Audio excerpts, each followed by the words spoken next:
And then, All right. Well, I am going to call the meeting to order at 6:01.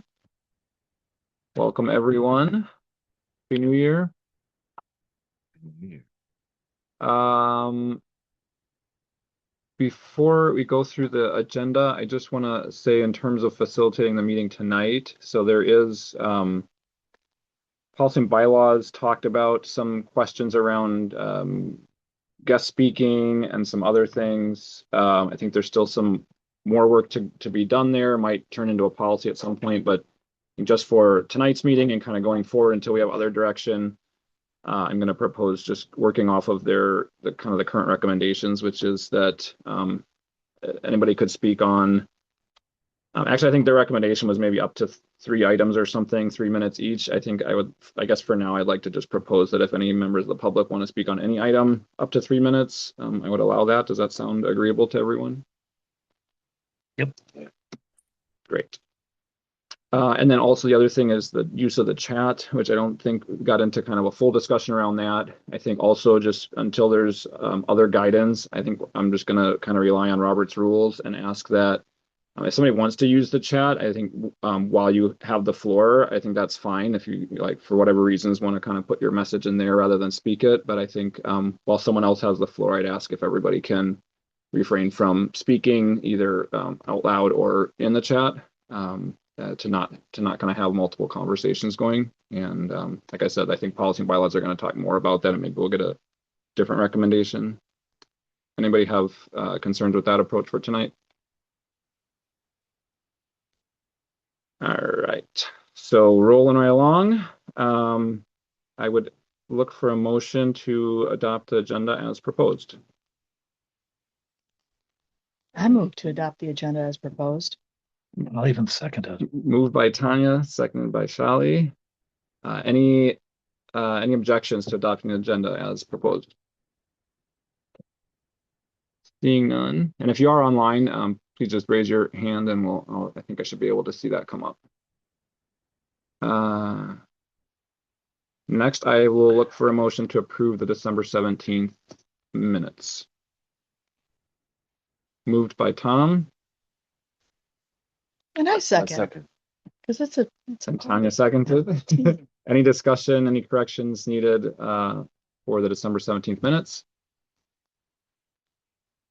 Not seeing any. Is there any objection to recording unanimous consent on approval of those minutes? Seeing none, we will consider those approved. Are there any disclosures or recusals for items on tonight's agenda? I had a point of information on that. Uh-huh. Do we have guidance for when we shall disclose or recuse ourselves? Yeah, I don't think we have a law. We have a newly adopted policy that says we shall. It does spell out conflict of interest pretty clearly. And it does expect a recusal if you have a direct conflict of interest. Okay. If it's a question mark, it kind of guides the board talking through that. I would say in general, if you have anything that somebody might question or whatever, it's often a good idea just to disclose on the like, hey, FYI, this is this thing. I don't think it's going to affect my judgment. I'm not going to recuse myself. So. Okay. I work at Civic Media, which is another radio station. I don't think it will affect my judgment. That doesn't look like there's anything on the agenda tonight. Yeah, it's a general disclosure of our new board member. Thank you for disclosing. And yet, of course, if there ever is something that you feel might start to cross that line, then you can always just say on this item, I'm going to recuse myself. Not seeing from anybody else. We'll move on to public comment and communications. So we didn't receive any formal communications over the last month. As I said, we're going to accept public comment on any of the items. But if anyone has public comment that they'd like to make on a general topic that's not on the agenda, now would be your time to do that. Steph, I see you. Hi, thanks. So Steph Stringer, one of your hosts and DJs. I don't have any comment per se. I've been kind of bouncing in and out of meetings to just kind of get a feel. I was wondering what I did see though on your agenda today and I understand if you can't go out of order or not able to, but I'm only here for about a half an hour, 45 minutes. I'm very intrigued by the Workstation Management Task Force proposal, and I'm just wondering if that might be something you're able to cover early in this meeting versus later so that I could sort of hear what that discussion is about. But other than that, I don't have any other comment. Great. Thanks for your comment. And I'll just kind of remind all board members that if anyone would like to make a motion to take any item up out of order, that's an order from any member of the body. I will make a motion to move the discussion of the station management proposal to the top of the agenda. Right, so we would, but first, is there a second on that motion? Seconded by Shali. So if this motion were adopted, we would proceed to that item next and then come back to reports and continue with the rest of the agenda. Any discussion on that motion? Thanks for asking, Steph. I will look, is there any objection to taking up item number 8 next? Seeing none, that will bring us to item number 8.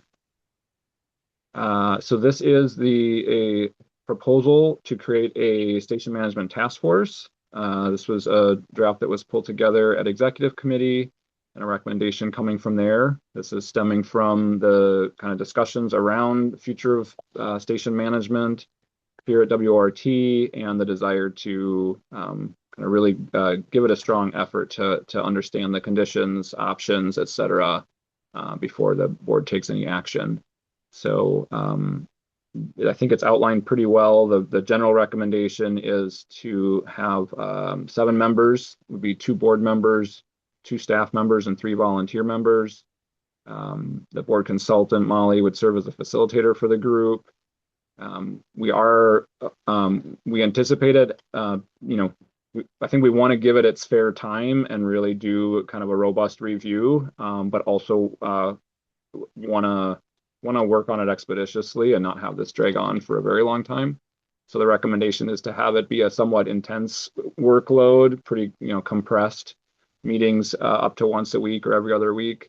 And the expectation is that members of the task force would not just attend those meetings, but would also help with the research to kind of check in with other people, bring things together for the task force to consider, ultimately to put together a recommendation for the board. We also note that there will be a lot of other opportunities for participation in those, even if for those that aren't members, all the meetings will be open to the public. There would be plans to survey board members, staff, volunteers, et cetera, along the way. And then you can see kind of a proposed timeline below that. This is probably the most ambitious version of a timeline. It's always possible that something could slide a little bit.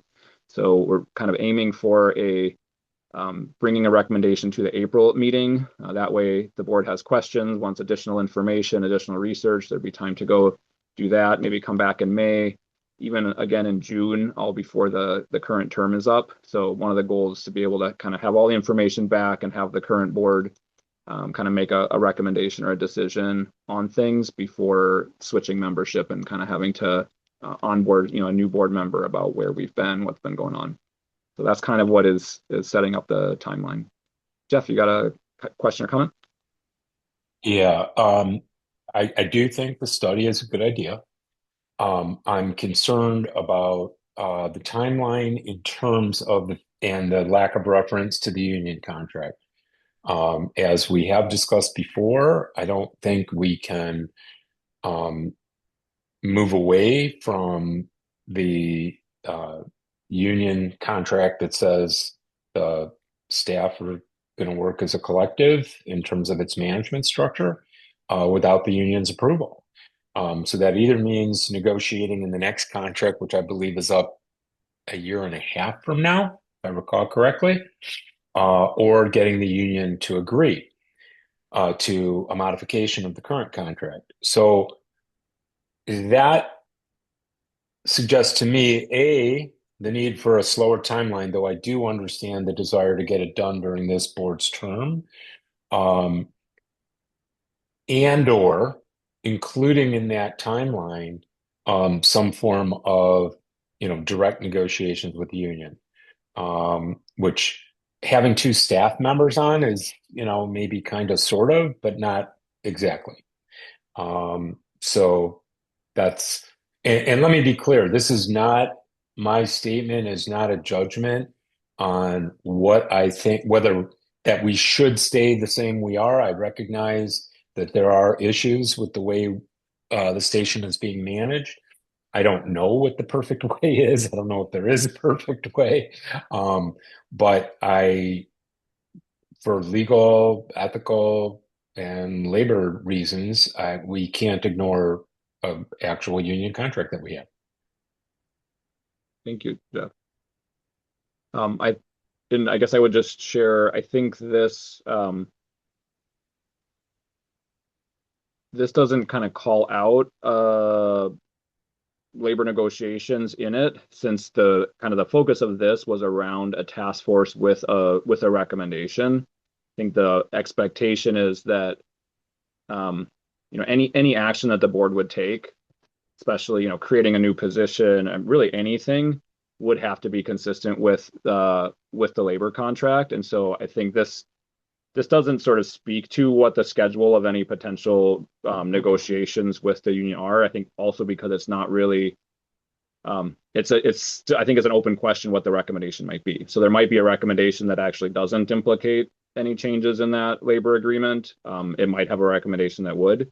So I think two things. One, if there are, if the group is sort of working down a path that looks like it might implicate that, I think there's definitely an opportunity to enter into negotiations at any point, kind of in parallel or after this is finished. And I would definitely agree with you that I think there's no intent to take any action that wouldn't be consistent with the labor agreement, and that if any changes, if there are going to be any changes actually proposed by the board, it would need to include the appropriate negotiations and possible amendments to the agreement. So I guess two things. One, I think that will take longer than the timeline and that you've got. And two, given that these documents are public, not just to the staff, but to volunteers and others who, care about A, that we follow the law, and B, that we're respectful of the union, I think to the extent that we have public documents in this, I think we should just be very transparent about what you just said, Grant. And that it should be included in the document, because it was striking to me that it wasn't. That's Having good. seen it for the first time, when the agenda came out. I think it would be helpful to include in this checklist and timeline a look at the union contract. I have it up, right? And I see Article 2, board responsibilities include but are not limited to determining the manner by which the station's missions, goals, and objectives are to be attained. I also see that the staff collective is responsible for day-to-day operations of the station. And so personally, I don't feel like they preclude each other, but I do think a close reading of that section of the contract should be part of the timeline. I agree with you, Jeff. I'm also just looking, I don't know, Molly, if you have any thoughts on this, but right now, this sort of document is this is kind of the shell for this. I think the task force, as soon as they get together, will need to develop a more robust list of, okay, what specific topics are we going to do in what order?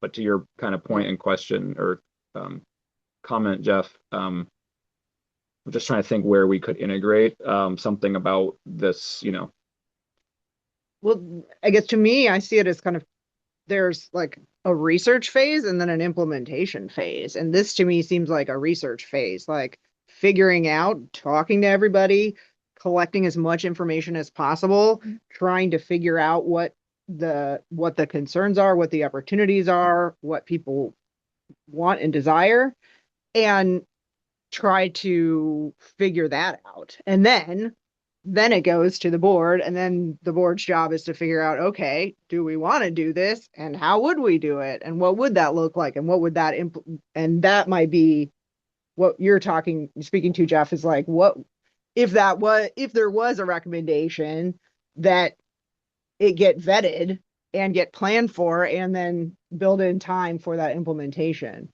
So Right, that's right. kind of how I see it. I mean, I think there are two things that I'm thinking of. One is just the messaging that goes out. A lot of people are going to be sensitive to this, so Yeah. let's address those sensitivities in advance as much as we can. And two,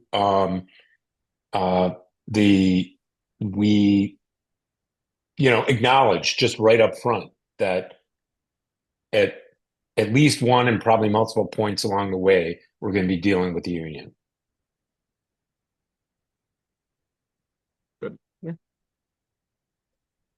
Any Can you other? guys see that people can't get into the meeting? I'm sorry to interrupt you.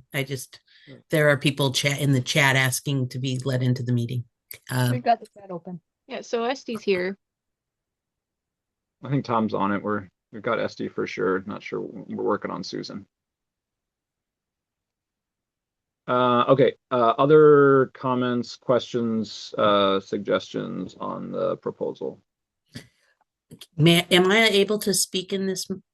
You sure are. Part? Yep. Great, thank you. I will say that solicitation of members, if you're talking about including volunteers, 2 weeks is not, or less than 2 weeks is not enough time, because as it's been brought up before, you have volunteers who might,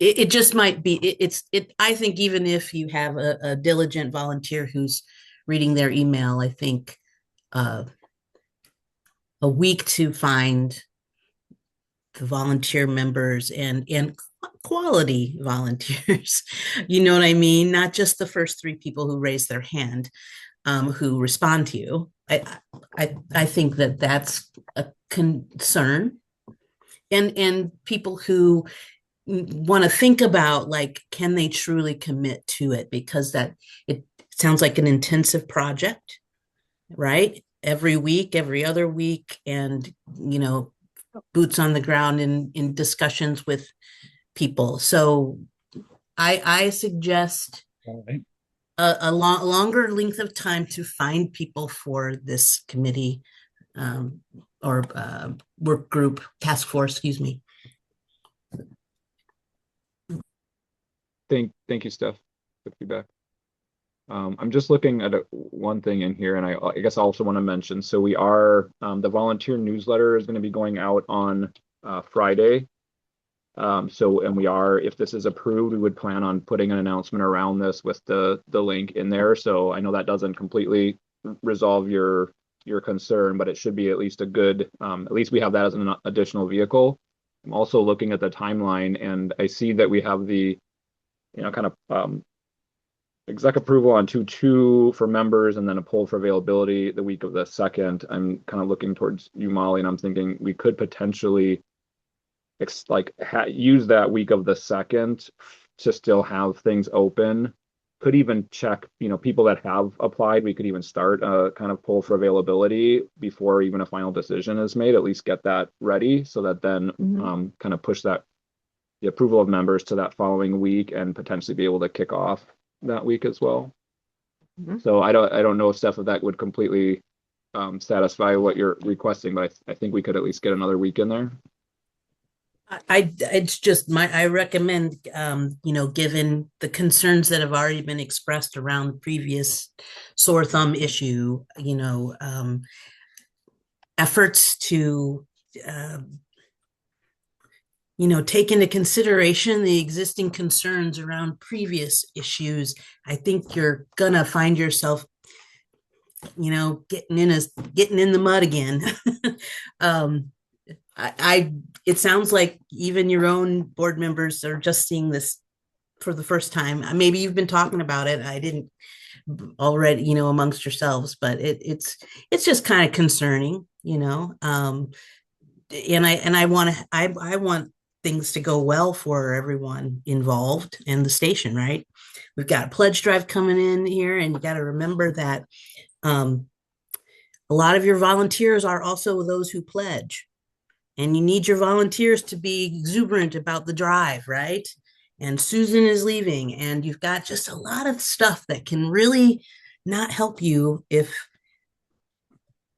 you don't just kind of give room for people and hear what people are saying. So another week is great. I think that's you're going in the right direction. I just consider giving, people who kind of touch in and out in less frequently an opportunity that this might be where you could grab someone who could really, be on this task force and help the station move forward instead of getting mired down in drama and concern, issue.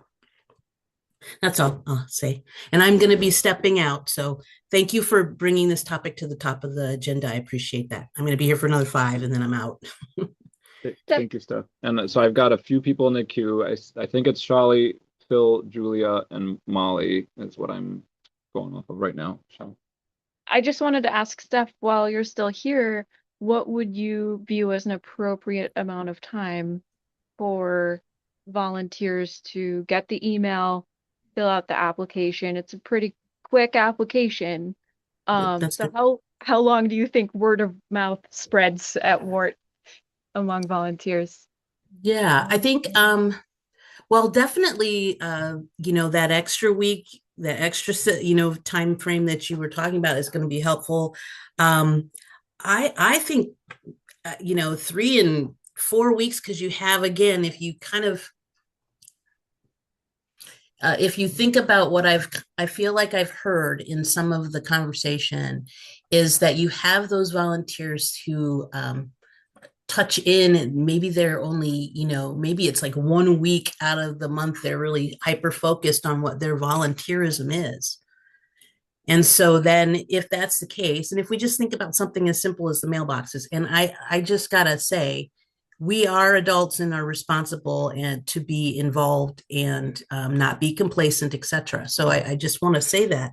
But if you think about how the volunteers actually work, and and Adrian might be really good to weigh in on that. My show happens for me as a part of a collective. I do a show 1 weekend a month. I'm here on the first Sundays of the month, unless I'm filling in. And so I kind of tune in and hyper focus, in the lead up and the wind down to that one Sunday, and so that has been my pattern. Now I'm changing that pattern because, because of recent developments. But I think 3 to 4 weeks to truly get someone who is going to be truly committed and understand what they are going to get their sign on for. Because that sounds like a lot of work, right? And you want people who are going to invest in it and not just be half-assing it. Or just like on an emotional whim, like I'm going to get involved, and then they're not. Or they're coming in hot-headed. You don't want that either, right? You don't want people coming in with a knee-jerk hothead either, because then you're building a potentially, tense relationship right off the bat. And that's not what we want either. It's not what I want for the station. So Thank you, Steph. Really appreciate it. Phil? Yeah, I just wanted to make sure that any proposal that we're going to vote on tonight incorporates the language Jeff mentioned about intentionality regarding the union contract. Okay, That was the only comment I wanted to make. Great. I think, I don't know, Jeff, if you're interested, willing, or if somebody else, but any amendment would certainly be in order. If we want that updated before we vote on it tonight, I would need somebody to prepare some actual language to share with everybody that we could consider for adding it. But we can definitely consider any such addition. The other alternative would be to capture the spirit of what you were requesting, Jeff, and have executive committee add that in, after the meeting. But if we want to do it as part of the motion, we just need some specific language. Jeff, can I go to Julia first and then come back to you? Did you get the Yep. message? I got kicked out. Julia, go ahead. Yeah, I just wanted to agree with Steph that I think the 1 week is not enough runway for folks to be able to really consider the time investment and if they have the bandwidth to do so. And I also think that there might be some opportunities for the messaging around that as well that we'd send if we had the 1 week turnaround time. So I just wanted to say that I agree with Steph that an extension might be in our best interest. Great, thank you. Jeff? I think the way to do this, so I'll propose it as an amendment to the charge, is just to add at the end, consistent with the union contract or through renegotiation of that contract with the union. Just add that to the charge. Consistent with the union contract and Or through renegotiation of that contract with the union. In other words, the union might be fine with whatever change we have, but we still have to renegotiate the contract, similar to what we did with the development directive. okay, I'm just put a comment in this doc to track on that. So the proposed amendment is to add language to the end of the task force charge that says consistent with the union contract or through renegotiation of that contract with the union. Right. Great. So that would be a motion to modify the proposal in that way.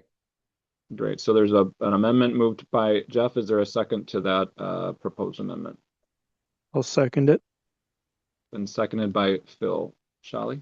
Can I propose a friendly amendment in the language of that, Jeff? Of course.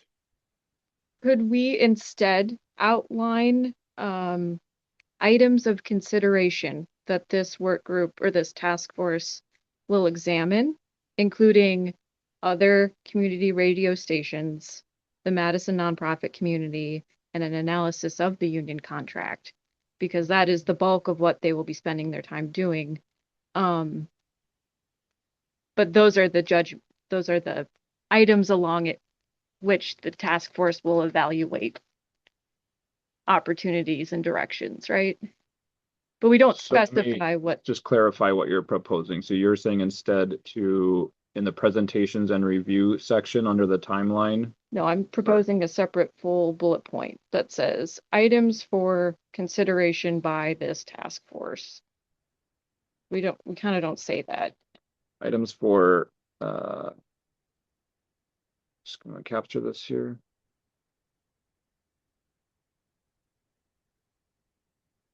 Items for consideration by the task force Include the Madison nonprofit community, the national landscape of community media, and labor considerations as outlined by the WORT contract. IBEW contract. Okay. So I guess my first question, Jeff, does that sound like a friendly amendment to you, or would you like your original proposal be considered? I'm thinking about it. I just want to make sure that staff know, in particular, they're the most important, but also volunteers who may care deeply about our staff, our contract with our staff, that there are no circumstances where we are going to not be faithful to that contract or renegotiate with, renegotiation means they agree, and so that's why I thought putting it in the charge, it's not just a consideration, it's front and center. I mean, I don't mind also having it as Shally presented it, but it's not simply a consideration. And that's why I didn't want it simply as, well, we'll deal with that when we have the recommendation, because then we're like too far down the road. So Jeff, just to clarify then, because then with your proposal, it's qualifying, prepare a report with options and recommendations for the board consistent with union contract or through renegotiation of that contract with the union. So you are actually imagining that the task force's charge includes the renegotiation of the contract rather than getting a recommendation from the task force that would then require the board and I guess personnel committee to renegotiate? No, that's a good point. Obviously, no, I don't imagine that this task force is renegotiating it, and maybe the charge is the wrong place.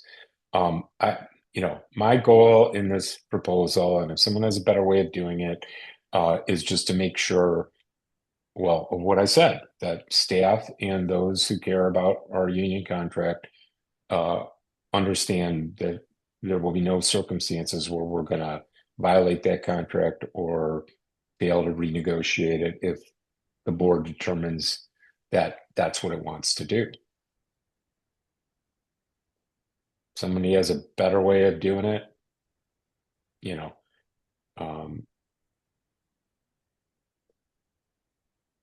Right. it's a little bit, I mean, I'll be honest, it's a little bit hard. I'm not seeing, I mean, I'm looking in what you've written in it or the document. I don't see anything. I'm unable to write anything, and I don't see either what I proposed or what Shelley proposed in writing. So that's making it a little bit challenging to thoroughly consider it. Yeah, I mean, this is one of the uses we could use the chat for so that everybody can see the language. I'll put it, I'm going to put it in the body of the document. I had put it as a comment, which I think may be why you're not seeing it. Yeah, we can. Try refreshing your page too, Jeff. You may not see the No. suggested. I'm not seeing it. I think it needs to be direct edited, which I was kind of trying not to do, but I think we'll just do it. So, okay, how about now? Do you see? Yes, now I see what you wrote. Okay, and I'm gonna also put Charlie on the bottom here. And so I'm gonna make these red. And let me be clear, I think Shelley's is fine. I'm not sure the considerations aren't the same as maintaining consistency with the contract and renegotiate. And by the way, if you insert board between through and renegotiation, so that way it makes it clear it's not the task force. It's just whatever recommendations they make have to be either consistent with the union contract or through board renegotiation. Right. Thank you, Tanya. So, that yeah, I think that clarifies that it's not the task force's charge to renegotiate it. That would be inappropriate. I mean, I think we could do both. So I would say, in answer to your question, no, I don't accept it as a friendly amendment because it's more, but I would vote for Shelley. I'll even second Shelley's proposal. I know we're kind of out of order now, but I think they're both fine. Okay, so we are gonna stick on your proposed amendment for the time being, and we can come back to Sure. Molly. You have a Well, yeah, I had a previous comment, but I have a comment on this, which is, are you going to empower the committee to have access to legal advice if you're going to charge them with coming up with a determination of whether it's consistent? I mean, you want that for this committee? You want that to be their role? Well, I mean, ultimately the board has to decide whether or not whether or not and how much legal advice we'll pay for, unless we have it pro bono. But to me, it's honestly a worst case scenario, Molly. If this task force does a great, ton of work, and then comes up with something that will be rejected flat out by the union, and gets them. I'm really going to go to worst case scenario. Not only rejected, but rejected so badly they don't even want to renegotiate the contract with us. And then all we've done is create a lot of anger instead of made some progress. And believe me, I'll say it again. I fully believe that the management of this station can be vastly improved from where it is now. So I do support the idea of having a task force. I just want to make sure we don't go way down the road before we understand there's some checks here that we have to be consistent with or renegotiate. You could also add another staff member to the committee, giving you a majority of staff on the committee that are party to the union contract. I don't know. I would, Tom, maybe Tom has a comment on Sorry, that. Tom. Sorry to, I'm already on it. Nate volunteered me and I dragged him on with me. Nice. But that would be a way to address that concern. Then you would. Yeah, but the other two would be, just because we're a majority does not mean that they would happily go along with whatever. I don't know. It would be, They might not have time. right. Good point. So I agree with centering labor and the lived experience of the staff.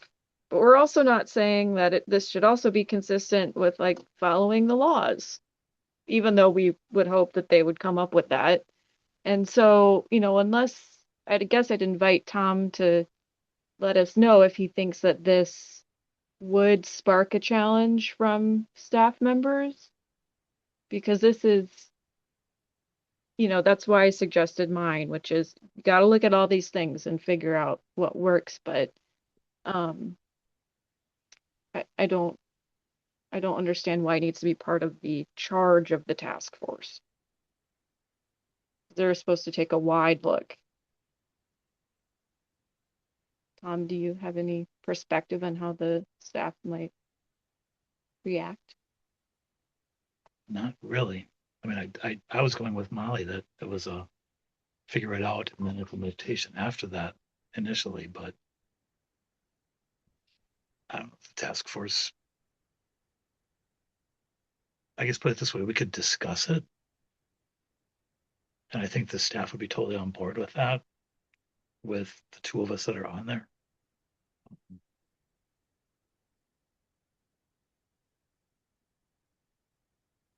I mean, I don't see how this harms the goal of the task force. I mean, I don't know how long we're going to talk about this, Grant, but there is a motion and a second on the floor. So, I would call the question. All right, the question has been called. I mean, technically we vote on whether we want to call the question. So I guess we can do that. So if you don't want that means that we will stop debate, nobody else comments, and we will take a vote. So the question's been called, so we're going to go and do that. So if you vote aye, that means you agree. Let's stop talking about it and vote on this amendment. If you vote no, anyone that wants to provide further comment can do so. So Tanya. First of all, Stu is asking in the chat. He doesn't know how to raise his hand, so I think he'd like to be recognized. Okay, did that happen before you called the question, Jeff? If so, I should probably recognize him. I don't object. I'm guessing he's been struggling. If Stu's got something to say, I don't object to him. Okay, so I'm gonna say that we're gonna recognize Stu instead. Stu? Oh, he just. Oh, okay. He just wants to vote. Great. Well, Stu, how would you want to vote?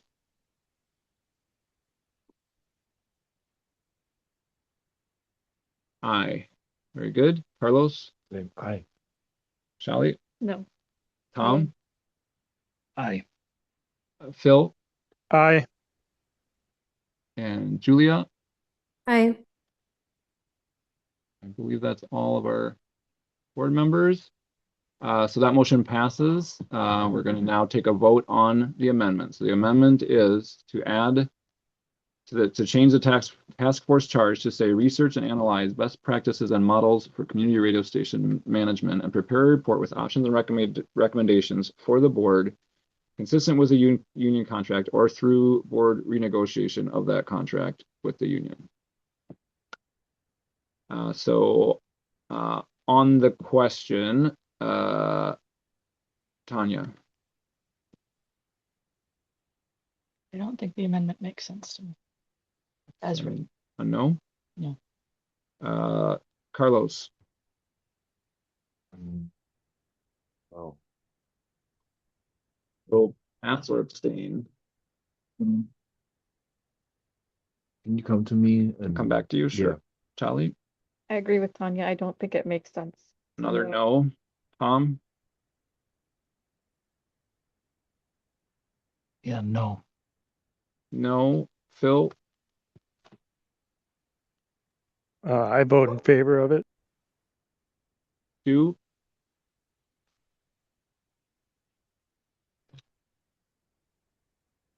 I, Jeff, Aye. Julia, I vote in favor. so is that, and then coming back to you, Carlos. I'm gonna vote in favor too. That is 5 in favor, and I believe we have 9 in attendance. Can we double check this? 1, 2, 3, 4, 5, 6, 7, 8, 9. So with 5 ayes, the motion passes. So we now have the task force charge. Charlie, would you still like to move this other amendment for the section that you're not interested? Yeah. I'm going to take that one off. Any other discussion or motions on the proposal? And Phil, I see your hand's been up. Is that a new? It is not. I will figure out how to put my hand down. All right. I would like to propose taking up Steph's recommendation to extend the solicitation of members deadline beyond a week, and the calendar up. I propose moving solicitation through February 12th. It's 3 weeks from as recommended by Steph, with the caveat that volunteers are encouraged to apply early and often. And the board can start, the executive committee can start approving folks before then. There's been moved. Is there a second on that? So that would be to change the end date of the solicitation of members from 1:30 to 2:12. Second. Seconded by Tom. Any discussion on this amendment? Molly, did you have a? Oh, yeah, I think it's moot because Steph's gone. But my point was simply that there are going to be many ways for volunteers to be involved in this process. And it's, as I understand it, the hope and desire for many people to be involved beyond having to commit to coming to all of the meetings. So that was, to explain a little bit of the timeline, like that's for the people who have the time and energy to do this intense work. Like we recognize it's work. It's an intense process. Not everybody is going to be able to commit to that. We know that. And there's going to be ways that people can participate and should participate that feel better, than this amount of work. So that it's not an either or. It's not like, well, I don't have time for this committee, so I can't be involved and I can't make my voice heard. Like, no, absolutely not. People will have opportunity to weigh in and come to a meeting and submit comments, advise the committee. That doesn't mean you have to be a member and join and show up to every meeting. That was my point. I agree with you. My only consideration is just we do want the best candidates. Oh, and we want to yes. give them time to be able to know about it. Yeah, and see absolutely. it in case they're out of the country That too. or, Absolutely. All right. So it's been moved to update that to 2:12. Phil, is your hands up again? Yes, it is. And I guess the one issue I have was with the caveat that executive can start approving members prior to February 12th. I think if we do that, we could very easily get the 3 members well before February 12th. And then anybody who is expecting that that's the deadline, suddenly there's no longer an opportunity for them. Yeah, thank you, Phil. And I was, I'm wondering if what I had maybe suggested earlier was that we could start pulling for availability of people that have submitted before the selection, so that we wouldn't select them early, but that we would, because we had a week in here to sort of, okay, we've chosen the members. Now we're going to check, because just getting people's availabilities to get a first meeting scheduled can take up to a week. So that was the recommendation, is that we could start that work of anybody that does apply, check for their availability to start getting some dates before a final decision is made, but not actual selection of members. So I don't know if that would be friendly for your proposal. Fine with that. But it's really just to, I'm happy to amend it to just extending it Just the by date. 3 weeks, and we can leave the Great. rest to. Any objections? So that it's a simple amendment just to change the date to 2/12 instead of 1/30. There's no objections. We'll Yep. consider that the proposed amendment. Would that change the rest of the dates? Yes, and I guess my recommendation would be to allow the Molly and the executive committee to kind of reformulate based on that. There's no objection. Any other discussion on this amendment? If not, I'll ask for a vote. I'll try first. Is there any objection to amending this for a 2/12 deadline for solicitation of members, with the understanding that exec will adjust the rest of the dates? Seeing no objection, that one also passes. Any other discussion or amendments? Go ahead. I'm really sorry. No, don't be sorry. There is a blanket definition of volunteer, and in other reports this month, there's a discussion on how we consider folks to be volunteers. I am wondering if we would like to limit that to active voting members, or if we want to keep it open, and if we might consider polling from a diverse set of departments. So music, talk, news, reception, archiving, so on, if we want to set out any categories for those. Is that a question or a proposal? I don't know. Okay. I could, since it's not a proposal, I'll say I'm definitely would lean on the side of let's get the 3 people that could do the best, both in terms of commitment, background, etc. And I think in my mind, representation of kind of which area they volunteer in is maybe less important, but it also could be something that is taken under consideration. And if there are a bunch of good candidates, getting diversity does make sense to me. So that's my take. Jeff? Is it the executive committee? I guess my question is, who's choosing these members? Is it the executive committee? Yes, that's the proposal. Okay. So, and I don't know if that addresses your concern just in the way, Shelley, in the way Grant just answered your question. Yeah, no, that's fine. All right. Any other discussion? If not, we could come to a vote on the proposal. Not seeing any. Can I have a motion to approve the proposal for creation of a WORT Station Management Task Force? I'll make that motion. Been moved by Phil, I'll second it. seconded by Carlos. Any further discussion? Is there any objection to unanimous consent on creation of the task force? Seeing none, that passes. Thank you all. That'll bring us back to item 6, which is reports. We've got a lot of good information in the reports this month. I hope everyone's had a chance to review them. I would like to just call out a couple things from the executive committee report. One of them is that the staff have agreed to submit publicly viewable reports going forward, which will be linked in the agenda. And if there are any confidential items that aren't fit for public consumption, they'll be sent separately to the board outside of those monthly reports. So that is already in place for this month. All of the reports from staff are linked and viewable to the public. So I just want to say thank you to staff for agreeing to that. I think that's a great service for the public and volunteers. We did get closure and a settlement on an outstanding litigation that we were under for a number of years. So I think that's a real positive. There is a recommendation from executive committee around 2 potential additional policies that should be considered at WORT, kind of lessons learned related to that. So we want to, we're going to recommend that policy and bylaws consider creation of some additional policies that are listed out here. And then Molly did send out an availability poll for our working session. I believe there's one date that looked like everyone that responded. We might have to try and stretch that time period just a little bit, but what was the date, Molly?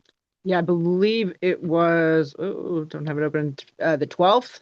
It was a Thursday. It looked like we had everybody.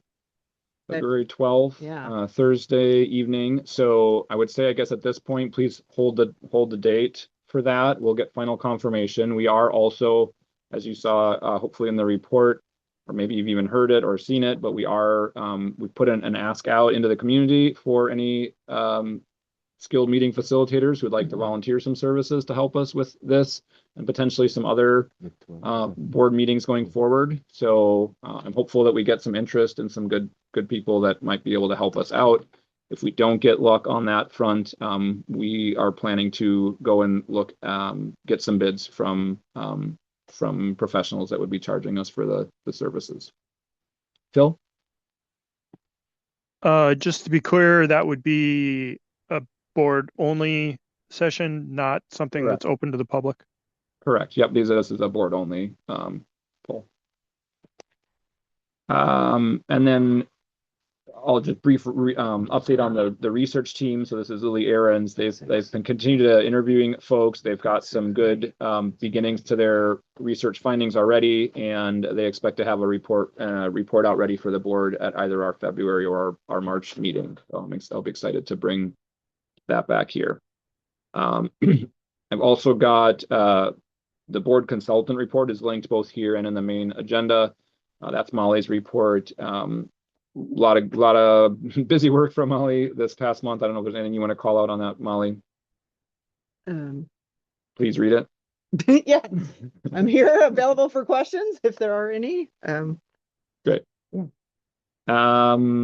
And again, in general, we're putting committee reports on here. We're not planning to go through every detail, every one. I wanted to just call a couple of those things out for executive, but I'll also give all the chairs any opportunity to call anything out if they'd like from their reports.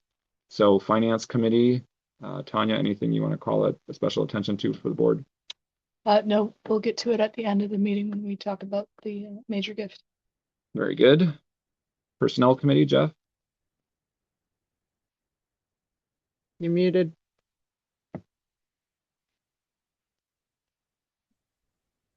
You have the report. I don't think, we're making good progress on the hiring of the development director. Obviously it remains to be seen who we get for applicants. And thanks, Molly, for helping to kind of move that forward. If board members haven't looked in the folder, there are a few things that were not fit for public consumption that you should take a look at, but nothing earth-shaking to cause us to go into closed session. Thank you, Jeff. And Phil, anything you want to call out from the election committee report? Just that we are starting the process of re-examining how the distinction between eligible voters and register voters is handled, and expect to have further update on that hopefully by next month. Good, thank you. Any of the advisory committees, boards, and work groups, chairs like to, Stu, I will recognize you. Yeah, thank you. Yeah, there are two items from policy and bylaws that the board needs to either tell us we're right or agree to the policies because they implicate that level of stuff. The first you've already kind of blown off, and that is that people can address the board when their item is called, but not expect to engage in colloquy during the meeting. That was our considered opinion, judgment, and they can speak on up to 3 items for up to 3 minutes.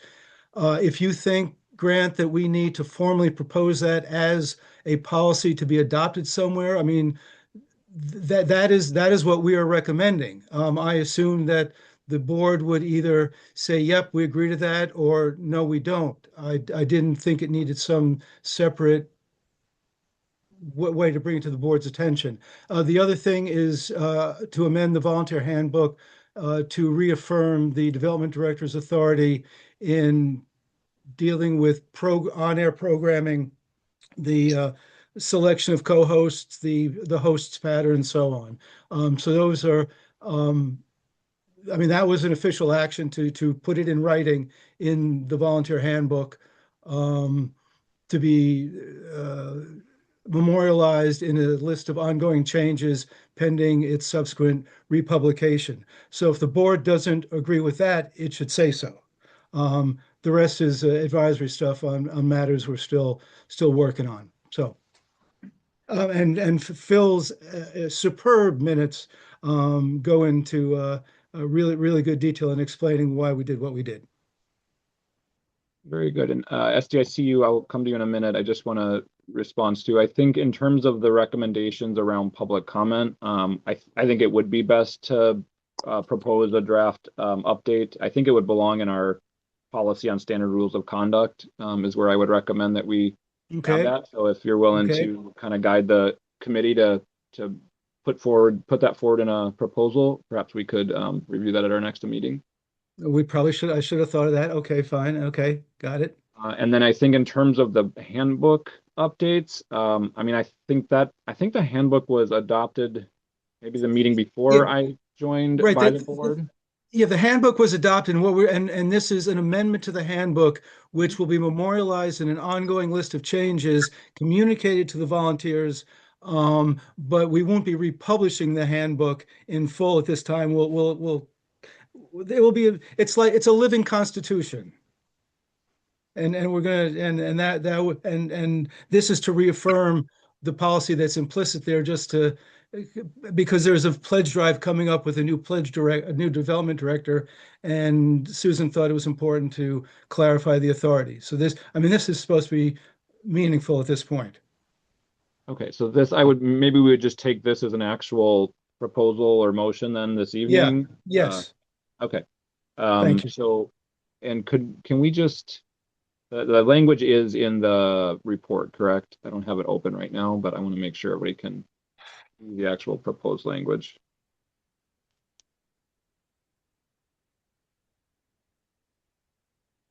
Yes. And and Phil was part of that discussion, and Adrian. So the motion would be to amend the fourth bullet point to read, all fundraising partners must be approved by development staff. And currently it reads just staff. Staff. Yeah. Okay, so it just clarifies that the fundraising partners must be approved by development staff rather than any staff. I'm going to come to Esty and then Charlie. Okay, thank you. So I'm just trying to see if I understand correctly. Are you suggesting that volunteers may speak only 3 times during a board meeting and no more than 9 minutes total? And please explain, and then I would like to respond to that. Grant, do you want to divert into the conversation of that item or stick on this? Because I don't know how you want to proceed.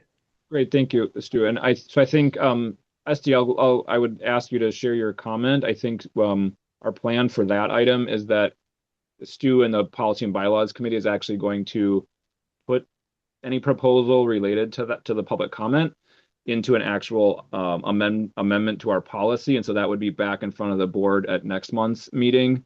And so I'd like to just move the discussion around that to next month's meeting. But if you'd like to share any opinions on it for that group to consider, you can share that tonight as well. Yes, thank you. So my question is, why would you want to limit how many issues volunteers can discuss? And if you do, how will you count the minutes? I mean, like right now, I talked for about 10 seconds, and now probably another 30 seconds. Will there someone there who will be looking at the clock and make sure that I don't exceed my 9 minutes? But really, the main question is, why would you want to limit what volunteers can talk about and for how long? Okay, so we'll take those questions under advisement and not get into a detailed deliberation on that item tonight. But you will next time. Correct. Well, if they bring a proposal forward, we will next time. If it doesn't show up, we won't have any new rules until we see something. So hopefully next time. Okay. Yes. Yep. So by Thank now, I think I spent 45 seconds. Please, someone note. you. Got it. Sally, did you still have a question or comment? No?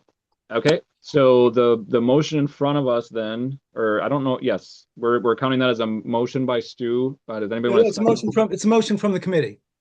Well, it needs to be a member of this body needs to make the motion. So No, I move it. very good. Is there a second? I'll second. Seconded by Tanya. So the motion on the floor is to update our volunteer handbook to add the word development in front of staff in relation to fundraising partners being approved. Any discussion on that motion? Actually, I'm wondering if Adrian has thoughts on the policy. Is this Adrian Question was for part of anyone? the policy and bylaws discussion. Shall we? okay? She was in the meeting. She did weigh in on it. And she's in this meeting as well, and you could ask a question of a staff member if you'd like, if she's listening. I don't know, Adrian, are you at the gym? I am, but I'm also listening. From your perspective, does this make sense as the volunteer director? So two things are on the table. Are we talking about adding development or the meeting time for volunteers to speak? The development one. Oh, yeah, it makes sense, especially like bringing in a new person. Also, over time, some policies around fundraising have become a little fuzzy about what is required, what needs to be brought past certain people, things like that, proper on-air pattern when it comes to fundraising. So I think reaffirming the rules and who is in charge of what is important. Thank you. SC, you've got 2 minutes and 15 seconds left. Thank you. But I will take as many as I need because you haven't passed that censorship rule yet. Tom's the sergeant at arms. How do we, as a volunteer who invites people to pledge rap with me, do I go directly to the development director? Do I tell my producer or my director? Or I'm asking because there have been some issues recently about who to talk to and whatever. So do I have to ask Susan or whoever the next person is permission to have my pledge wrapper or what? How does it work? So I see. Have you thought about that? I see a few hands up. I'm going to go to Stu as chair of the committee on this first. Yes, Essie, that is exactly what it means. That yes, you get the approval of the development director for your pledge wrapping partner. That's exactly what it means. Yes. Okay, and I see Susan So and we have to go to that person with every new person that we're bringing in. Yes. Okay. all right. I'm going to go to Susan. I just want to say, as a point of procedure, the directors of programming will be soliciting the wrappers, sharing that with me, because they will also be making other decisions regarding the pledge drive, and they'll know who's hosting with shows with multiple hosts or who's subbing for someone else. That's something that they know. So as a practical thing, they have a spreadsheet. They will be recording that on that, and I will be reviewing that daily. And if there is somebody that either doesn't have much experience or that I feel has not done as good a job as we would hope for, then that person might either not be able to wrap again or would at least be required to attend a class and have some help with their skills. So it don't go directly to you, Susan? Sorry to jump in Right, here. that's what I'm trying to say. I will be reviewing it. I will be making the final decision. But as a practical matter, you're going to receive a request from, it would be Nate, to please provide your rapper who you would like to propose to rap on your show. And then I will review it, and you will only hear from me if I have a problem with it. Okay, thanks. That makes a lot more sense to me. All right.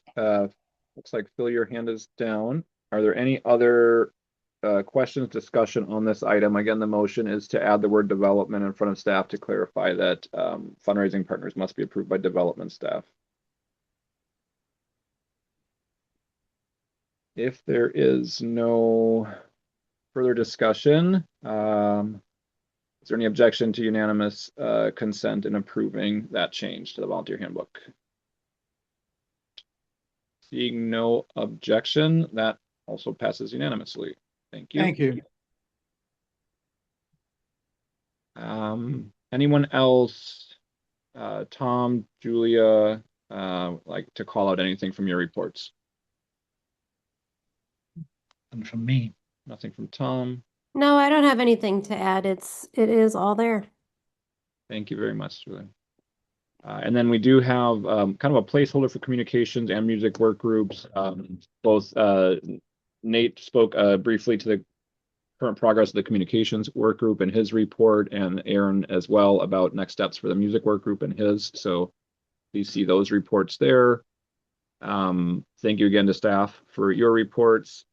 I guess I'll just ask as a group, is there anything that anyone would like to call out, assuming that all board members have read your reports? Seeing none, that will bring us to item number 7. This is to appoint a new committee member for the Director of Development Hiring Committee. So Molly sent an email out. There was Stu needs to resign from that committee. I did volunteer, and the Personnel Committee is recommending that I fill in that gap. So I would ask for a motion on this item. I'm honored to motion to recommend you. It has been moved to recommend Grant to fill that spot. I'll probably second that one. Wow, that adverbs, great. It's been seconded by Tom. Any discussion on this item? Is there any objection to approving my appointment to the Director of Development Hiring Committee? Seeing none, that passes. Good, I already made the group changes, so. Thank you for that. That brings us to our last item for discussion for the evening, which is the WRT major gift. So, Tom, Hey, looks like there's somebody in the waiting. Thank you. Gotta be an easier way to do this. Yeah. So we're on item number 9, the award major gift. So there is a summary there. Again, hoping everyone has had a chance to review this. But they have to register first. Hard to really put into words the significance of this gift. It's I think it's unprecedented. I haven't reviewed the financials beyond the last 10 years, but I think this is a really big deal. Great generosity. We've got 2 items to consider as part of that. The first is a motion that Stu would like to make, which is in recognition of her extraordinary donation to WORT and her career of progressive legal service to the greater WORT community. I move to designate the center studio the Sally Sticks Studio. So let's take that up as our next action. So Stu, is that still the motion you'd like to make? Yes, and I reviewed the language with Sally and she approved of it. So thank you. Wonderful. Thank you, Stu. Is there a second on that motion?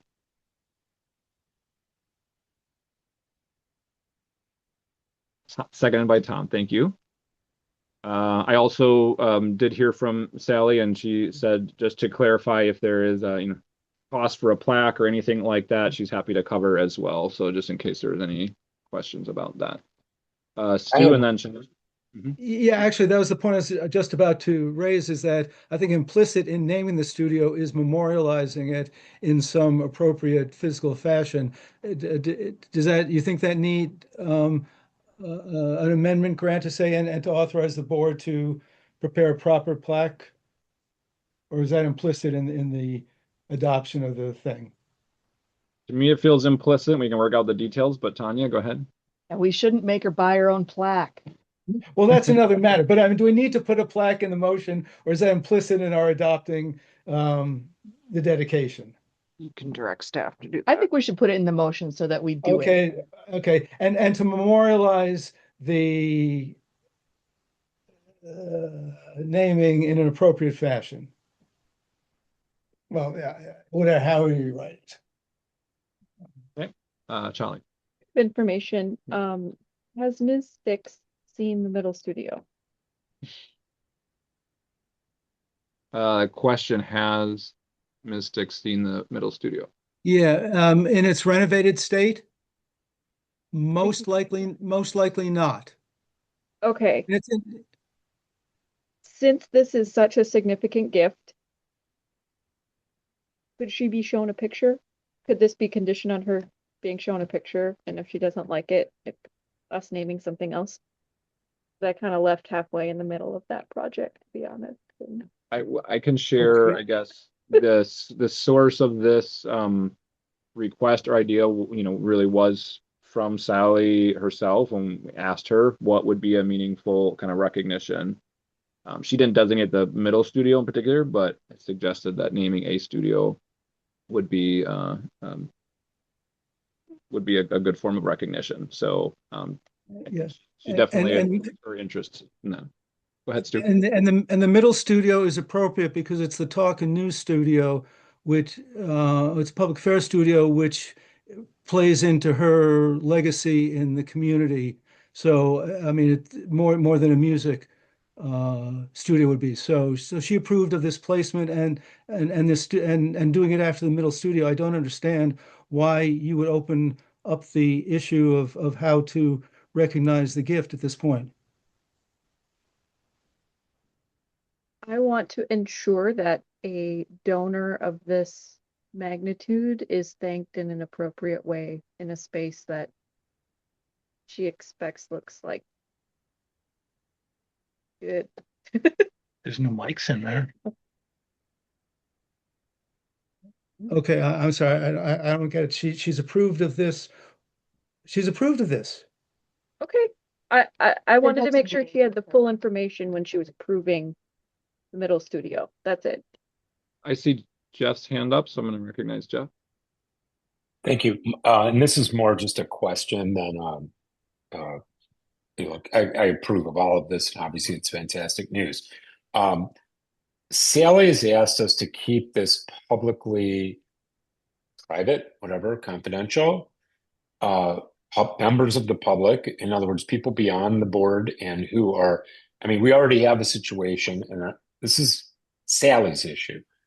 There are non-board members in this meeting who are now aware of what's going on, and that's fine. When her name goes up there, perhaps for years to come, people will ask, why is Sally, there are no other studios that are named, no other parts of the station that are named. People will ask, why is this the Sally Sticks studio?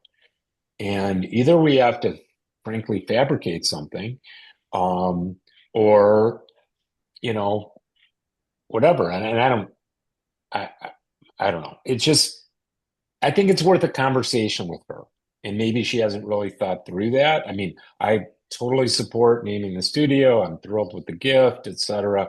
It's just a tricky situation to kind of keep it private, but it's not that private. I see a few hands up. I will just say I did personally ask Sally that specific question, and made it clear that while essentially her desire was to not have us make a big deal about it publicly, put it out there in a big way, but that I did say if we take this motion at a board meeting, that it would be in the public. And if we name a studio, et cetera, and that we can't, guarantee that the sort of word isn't going to get out. And she did consent to move forward with this process. And I do believe fully understands that it will not be kept completely confidential, but still wishes to not have us make a big promotion about it. Got it. Perfect. And I see Phil and Susan. Stu, I'll come to you quickly, and then, yeah. No, start with Susan. Okay, great. Susan, I'll recognize you. I talked to Sally recently just to clarify this as well. And I do want to talk about, as a separate issue, I really feel like we need to get all on a page of who's dealing with major donors. I would prefer it be through me instead of having 3 different people contact someone about something. I'm not used to checking with the board before I contact a major donor, so I would prefer it go the other way. I think it should be that way. What Sally said to me was she doesn't want it on the website. She doesn't want it on social media. It's not a secret. It's not anything our volunteers can't know about. She's fine with that, with board and staff and volunteers. She just doesn't want it publicized. That's it. It's no secret. We can refer to it on air. We can say, if we want to use the words, we're coming from the Sally Stick studio. She had no problem with that. The whole thing was, let's not make a big whoop-de-doo out of it. Let's not put it on our website as some big thing. And let's not put it on social media or do a press release. That's all she was asking for. Thank you, Susan. Stu? And that if somebody asks why, we say, because of her extraordinary contribution to the station and her legacy of yada, yada, yada, and we do not say a dollar figure. We refer to her extraordinary contribution and we just don't say a dollar figure. I think that's where the level of confidentiality comes in if somebody asks. Agree. I agree with. Okay.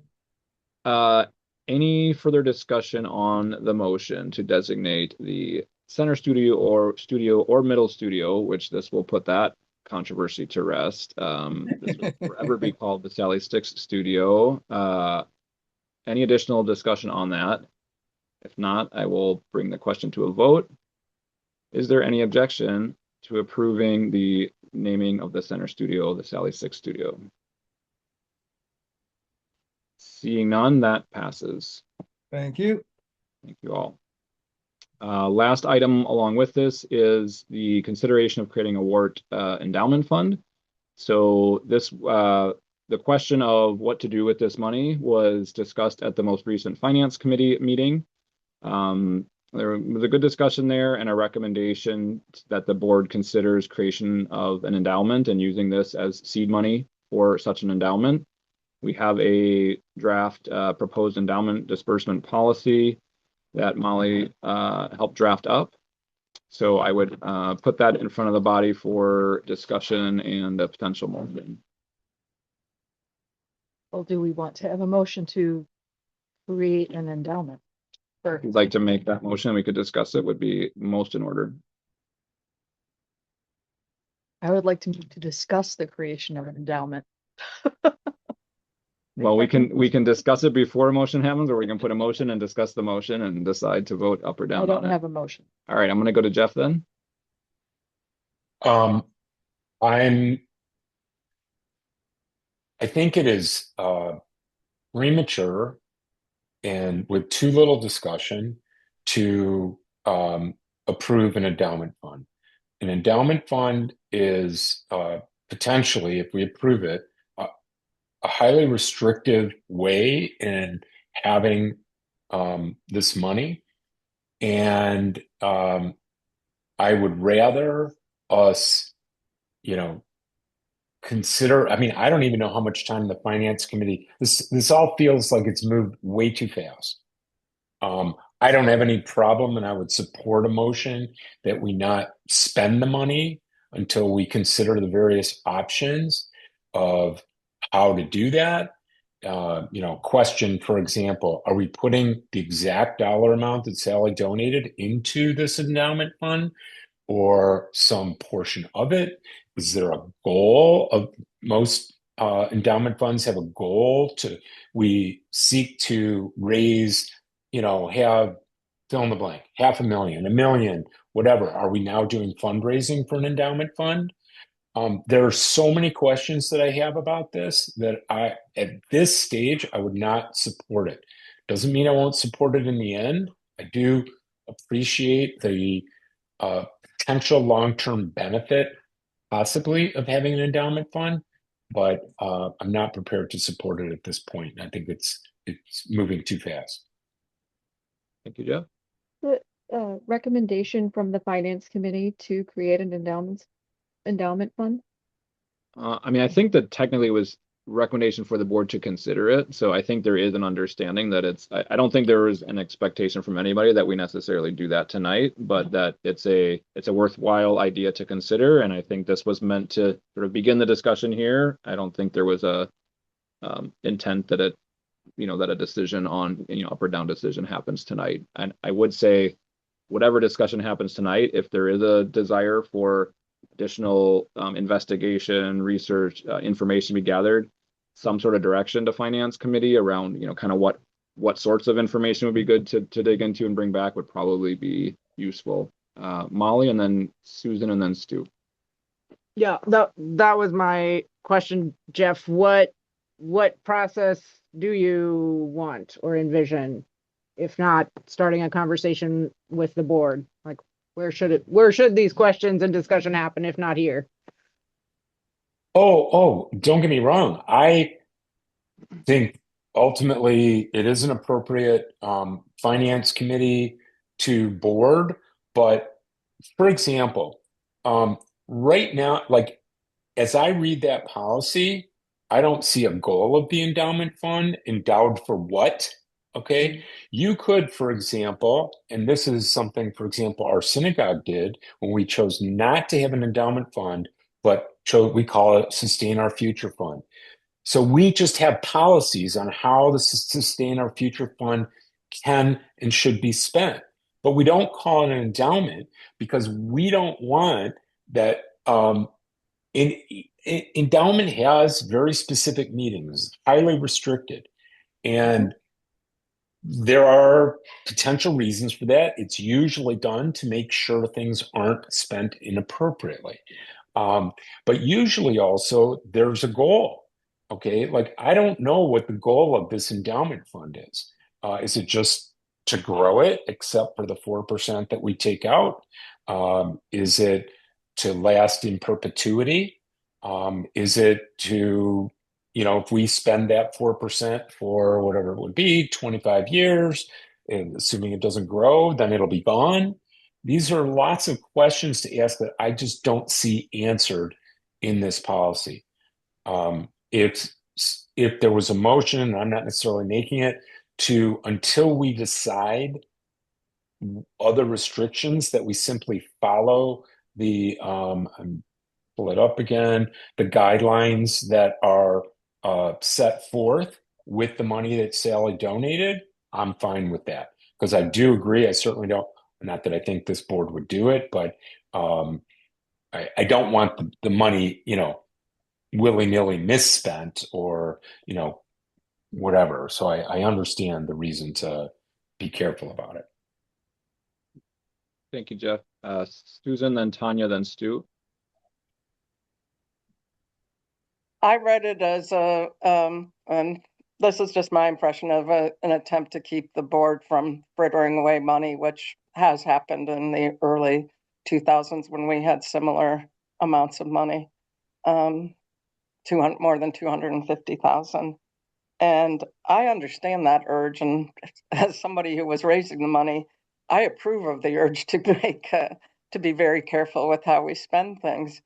I'm just looking at the fact that I think we have to we might have to make some really significant changes if we hope to hold on as an entity. And I am a little bit hesitant, as Jeff's saying, about making things really restrictive without perhaps having a couple of conditions where it might not take that many people to approve it in order to spend money that the majority of the board thinks might need to be spent on something. So yeah, I'm just Jeff, you said a lot of what I agreed with, so I'm going to hold off and just say I'd like to see a purpose for the endowment fund, and I'd like people to keep in mind that in order to furnish the amount of income that we'd need to run the station next year, the endowment fund would have to be about $225 million. So it's not a funding mechanism. It's one of many income streams that are possible, but it is certainly not something that I would, as a development director, be encouraging major donors to put their money into if we have other choices that really would help the station realign itself in a way that makes it vital to the community. That's all. Thank you, Susan. Tanya, I believe we're in the queue. I'm realizing that even though we decided to get a sample disbursement policy together as a finance committee, we have not made any decisions about what to do with the money as it stands right now. I know it's in a money market account and we're not spending it, but we haven't officially made a decision to keep it in a money market account and not spend it. And maybe that would be something that we should discuss now. Stu's in the queue, and I think I'll just kind of put out as just informationally, I guess, to this question of like, do we need to maybe take a motion to not spend it, etc.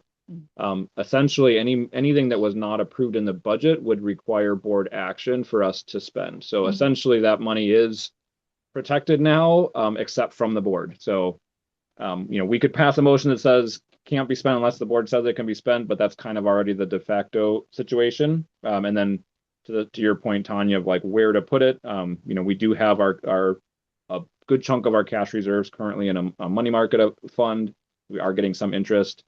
We don't have anything. There's been no new money that's been committed to a long-term kind of fund. So we do have access to the money on a short-term, if we need it. So I think for right now, we probably don't need any additional motions to either protect it or keep it liquid. I think it is both of those things are available. So we could do nothing tonight and the money would be safe. It would be there.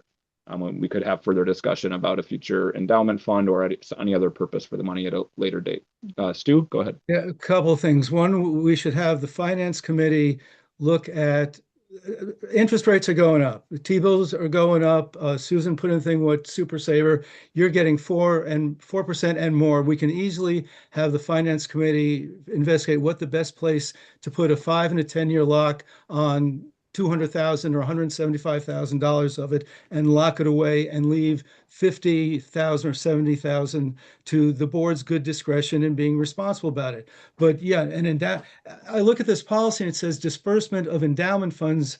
I didn't recall when we created the endowment to begin with. I mean, endowment, we ain't doing an endowment. We should request the finance committee to bring back a recommendation for how best to invest for a 5-year period up to $200,000 of the donation. And I'd make that motion as a substitute motion. Okay, so you would like to, I don't think we have a motion on the table. So if you'd like to make a motion that you'd like to direct finance to come back with a recommendation of how to invest the money. How to invest in up to $200,000 for up to 5 years. Are you limiting the recommendation of the finance to be that, or just on how to, like, you're saying the board should decide tonight that is the decision, that it should be 200,000 for 5 years? No. I'm just trying to clarify. Stu. Okay, okay. To request the finance committee to investigate how to invest up to the entirety of the corpus recently donated for a period of up to 5 years. Okay, up to the full amount, up to 5 years, and come back with some recommendations. Would it be friendly to also include what I think Jeff was getting at, which is any proposed restrictions on how the money would be spent? Sure. Okay. So there's a motion in front of us. Is there a second to that motion? Seconded by Tom. Any further discussion on that motion? Well, Tanya is chair, is fine. You go with that? Love it. Tanya's Okay, nodding and loves it. Okay. Any other discussion on this one? So go ahead, Molly. If I may. I'm just, I'm a little surprised and shocked. Most nonprofits that I am involved with in town would be so excited and have been excited to have the opportunity to create a legacy for the institution long term and generate more money for the institution long term. So I'm just taking this all in that, that we don't feel an interest in that, or that doesn't seem to be a valuable idea. And I'm trying to wrap my brain around this and how to, like, getting questions answered. Absolutely. I want to hear what they are. I want to know, but what I'm overall hearing is like, why would we do this? And that's like, whoa. I'm just, this is my comment I'm sharing, and I would love to just hear more about that. Yeah, if I may, in my world, Molly, 5 to 10 years is long term. I think I think looking out 5 to 10 years at this state of the world is a long-term goal. So I resent your implication that I'm being cavalier about our future. I think 5 to 10 years is an appropriate perspective to be adopting. And I'm sorry you think so poorly of my proposal. I'll just remind all members, please direct your comments to the chair. Thank you. And Jeff, I'll recognize you. Yeah, and I just frankly I want us to be more considerate of, I put in the chat, an endowment has a very specific legal meaning. Okay. It means you never touch without the principal. Okay. And 4% of $244,000 a year isn't a whole lot. And we haven't set goals for this endowment. Are we fundraising for it, et cetera, et cetera. So I don't object at all to the possibility of A, either having an endowment, or B, having a highly restricted fund that is for the purpose of long-term investment. I think doing that today under this proposal is too limited. I did already say that I would be fine with using the restrictions that are in the current guidelines for the present until we consider all these other things.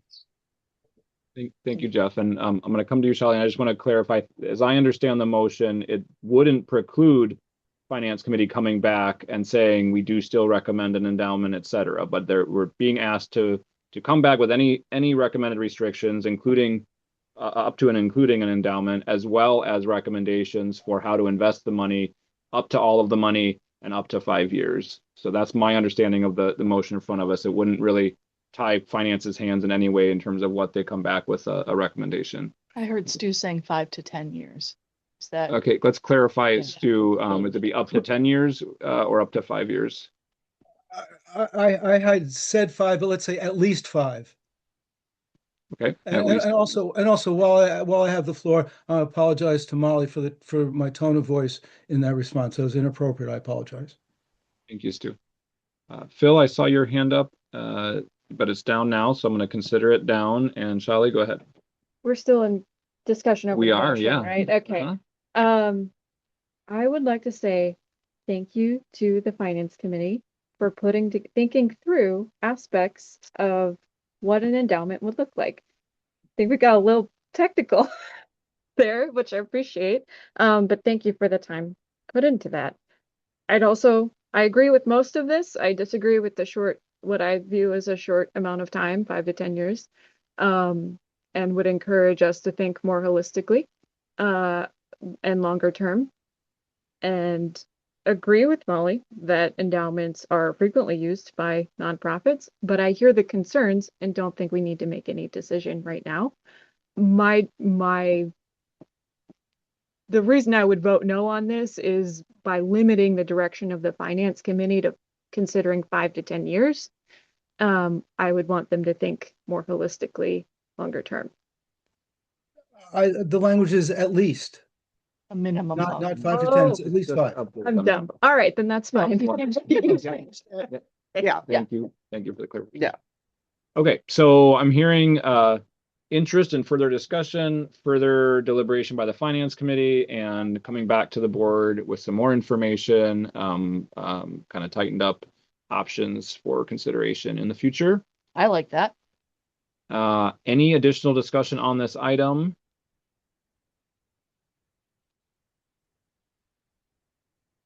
If not, we will come to a vote on the motion. Is there any, Jeff, go ahead. I've lost what the actual motion is, so before Very we good. vote, can we actually have it stated? Yeah, Tanya, I want to have you state it since you're the chair of finance, and we'll get it clarified right now if it's not clear. So correct me if I'm wrong after I say this, Stu, because I wrote it down in not very great language.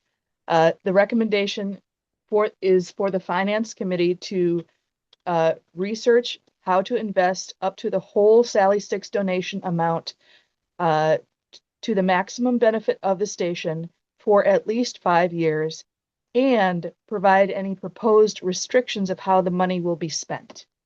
Absolutely, word for word. Seeing some nodding heads. Any further questions or discussion on this motion? Seeing none, is there any objection to recording unanimous consent on this item? Seeing none, that item is approved, and on behalf of the board, thank you again, Sally, tremendously for your generous gift. Thank you. Great problem to have to try and figure out what to do with it. Yeah. Item number 10 is just to confirm our next scheduled meeting, which will be February 18th at 6 p.m. I will be outside of the Madison area, so we'll be again connecting virtually, and I will make sure to get on a little earlier this next time to deal with any technical issues. If anybody does plan to miss that meeting, please let me know as soon as you know that you'll be missing it. And that brings us to item 11, which is adjournment. I move to adjourn the meeting. Motion for adjournment is out there. Is there any opposition to adjourning the meeting? Seeing none, we are adjourned. Thank you all. Have a great night. See you again in February. Everybody. One note that's not business is that we have learned that Harry died. Yeah. Let's stop recording and then say it. Molly, I'm really very sorry. There's those woefully